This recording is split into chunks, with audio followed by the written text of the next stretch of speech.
ഈശംശായ്ക്കും സ്ഥിതിയായിരിക്കട്ടെ. പ്രിയ കൂട്ടുകാരെ, ഇന്ന് നമ്മൾ പുതിയൊരു ക്രിസ്മസ് കാലത്തിലേക്ക് കാലെടുത്ത് വെക്കുകയാണല്ലോ. എവിടെയും മിന്നിത്തിളങ്ങുന്ന നക്ഷത്രങ്ങൾ, മനോഹരമായ വർണ്ണാലങ്കാരങ്ങൾ, ക്രിസ്മസ് ട്രീകൾ, ഇതെല്ലാം നമ്മുടെ ഹൃദയത്തിന് സന്തോഷം പകർന്നു നൽകുന്നു. ഉണ്ണീശോ ജനിച്ചപ്പോൾ മാലാഖമാർ പാടി, അത്യുന്നതങ്ങളിൽ ദൈവത്തിന് മാത്രം, ഭൂമിയിൽ സന്മനസ്സുള്ളവർക്ക് സമാധാനം.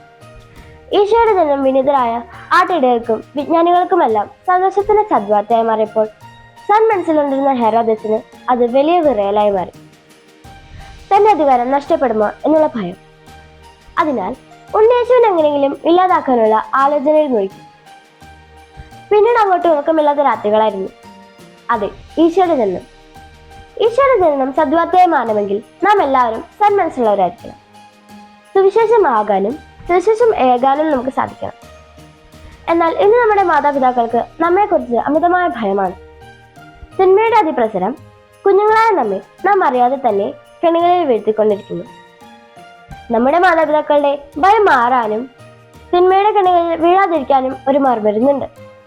ഏറ്റവും ശക്തി കൂടുതലായതും നമ്മളിൽ അധികമാരും എടുത്തുപയോഗിക്കാത്തതുമായ ഒരു മറുമരുന്ന്. അതെന്താണെന്നല്ലേ പറയാം.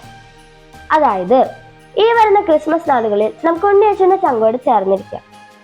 ദിവസവും 10 മിനിറ്റ് നേരമെങ്കിലും വചനം വായിക്കാനും പഠിക്കാനും ധ്യാനിക്കാനും നമുക്ക് ചിലവഴിക്കാം.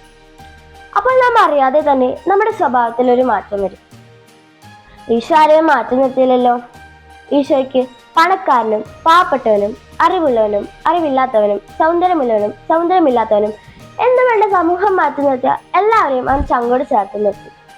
നമുക്കും നമ്മുടെ കുഞ്ഞുനാൾ മുതൽ തന്നെ കഴിവിന്റെയും ആരോഗ്യത്തിന്റെയും പണത്തിന്റെയും സൗന്ദര്യത്തിന്റെയും പേരിൽ നമ്മുടെ കുഞ്ഞു കൂട്ടുകാരെ ആരെയും മാറ്റി നിർത്താതിരിക്കാം.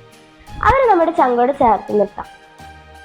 വരും വർഷത്തിൽ നമുക്ക് കിട്ടുന്ന എല്ലാ പോക്കറ്റ് മണികളും നമ്മുടെ സമയവും ആരോഗ്യവും കഴിവുമെല്ലാം നമ്മുടെ കുടുംബത്തിന്റെയും ഇടവകയുടെയും സമൂഹത്തിന്റെയും കൂട്ടുകാരുടെയും നന്മയ്ക്കായി ഉപയോഗിക്കാം. അവരെല്ലാവരെയും നമുക്ക് കാത്തു സൂക്ഷിക്കാം.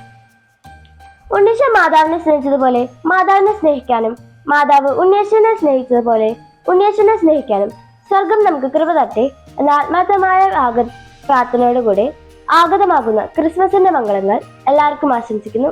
നന്ദി, നമസ്കാരം.